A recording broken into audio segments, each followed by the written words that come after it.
Assalamualaikum warahmatullahi wabarakatuh. Kami dari kelompok 8 yang beranggotakan 1. Erlan Laksita 2015100021, 2. Novita Priska Amanda 2015100011, 3. Wijiwarti Lestari 2015100012.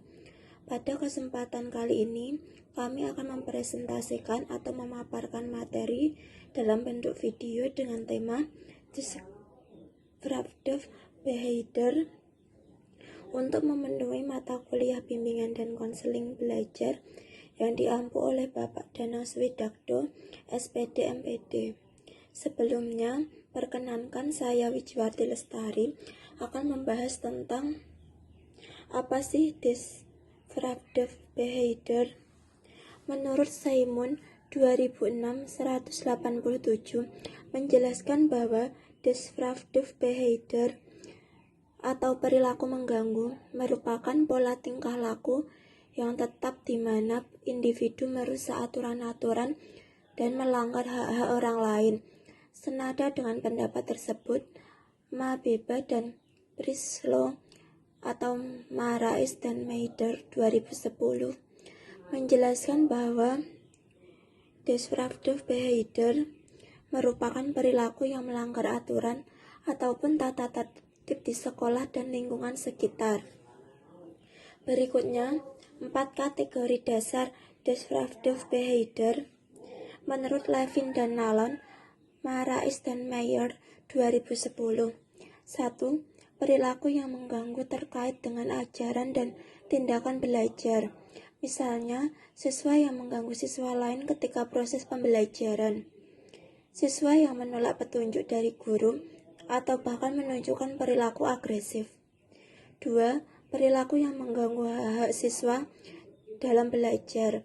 Misalnya, sering keluar kelas tanpa ada alasan yang jelas ketika dalam proses pembelajaran. Ketiga, perilaku yang secara psikologis maupun fisik tak aman, misalnya menggunakan peralatan laboratorium untuk alat bermain, menggunakan meja, kursi sebagai media untuk bermain. Keempat, perilaku yang menyebabkan kerusakan properti dalam sekolah. Baik, selanjutnya akan dilanjutkan oleh teman saya, yaitu Novita Priska Amanda. Baik, terima kasih Wiji. Saya akan melanjutkan materi yang dibahas, yaitu mengatasi perilaku disruptive behavior. Pelatihan perilaku orang tua berdasarkan asumsi bahwa perilaku anak itu bisa normal, menyimpang, atau mengalami keterlambatan terkait dengan perilaku orang tua terhadap anak. Jadi, interaksi orang tua dan anak sangat berperan dalam membentuk perilaku anak.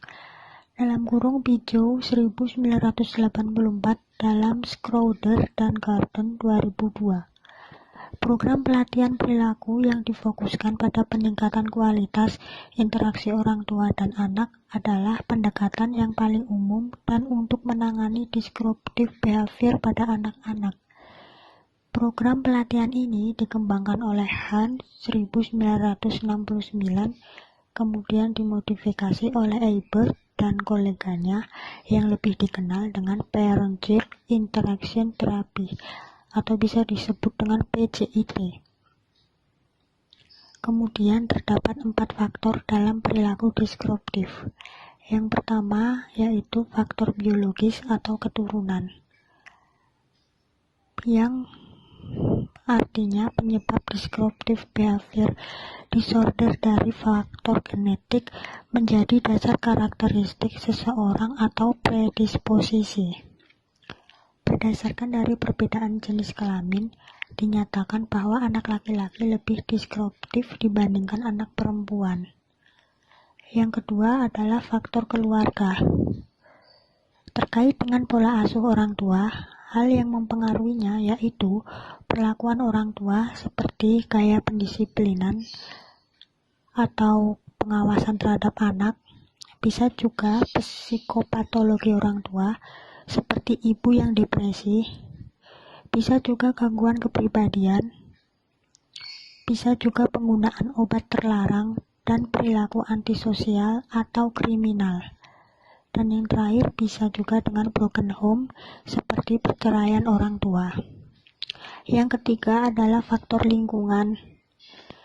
Disruptive behavior bisa terjadi anak-anak juga disebabkan oleh faktor lingkungan yang tidak bermoral. Dan yang terakhir yaitu faktor trauma. Perilaku disruptif bisa terjadi karena masa kecil yang dipenuhi trauma dan masa suram.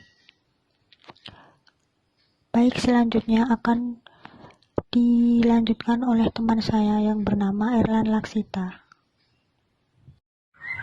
Oke, materi yang selanjutnya yaitu ciri-ciri perilaku disruptif. Yang pertama adalah tidak taat pada aturan, berbicara di dalam kelas, berdebat dengan teman sekelas, mengamuk, tidak memperhatikan penjelasan oleh guru, datang terlambat, bermain handphone, berbohong, mencuri, berteriak, mengejek, serta suka membuli. Yang selanjutnya yaitu teknik terapi yang bisa digunakan untuk menyembuhkan anak yang berperilaku disruptif. Yang pertama yaitu konseling anak dan keluarga. Upaya bantuan yang diberikan kepada anggota keluarga melalui sistem keluarga atau pembenahan komunikasi keluarga agar potensinya dapat berkembang seoptimal mungkin dan masalahnya dapat teratasi. Yang selanjutnya yaitu terapi humor. Terapi humor merupakan terapi yang merangsang timbulnya tawa agar depresi dapat berkurang dan menghilangkan perilaku disruptif. Yang terakhir yaitu pelatihan pola asuh orang tua. Merupakan suatu pembelajaran tentang life skill, tentang cara-cara menghadapi anak dan menyelesaikan berbagai macam konflik antara orang tua dan anak. Sekian presentasi dari kelompok 8. Jika ada kurangnya mohon maaf. Wassalamualaikum warahmatullahi wabarakatuh.